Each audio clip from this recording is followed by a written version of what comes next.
Hello everyone, welcome back my channel.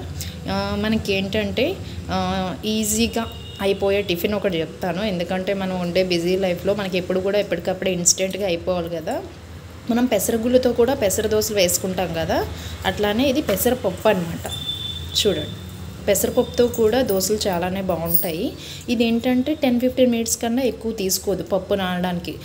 గుళ్ళు నానాలంటే minimum 2 to 3 hours పడుతుంది కదా మనకి.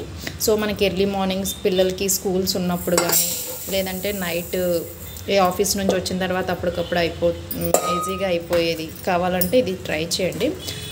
నేను ఇంత క్వాంటిటీలో పెసరపప్పు తీసుకున్నాను అండ్ దానికి రైస్ ఇంత క్వాంటిటీ అనమాట.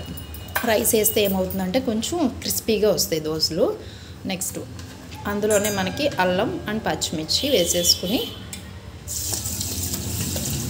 వాటర్ పోసుకుని నానబెట్టేసుకోండి.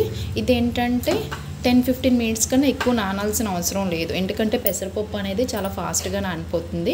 15 మినిట్స్ తర్వాత మీరు దాన్ని మిక్సర్లో గ్రైండ్ చేసేసుకుని పిండిని దోశలో వేసుకుంటే చాలా బాగా వస్తాయండి. టేస్ట్ బాగుంటుంది, అలాగే మనకు టైం కూడా సేవ్ అవుతుంది అనమాట, జల్దీ అయిపోతుంది.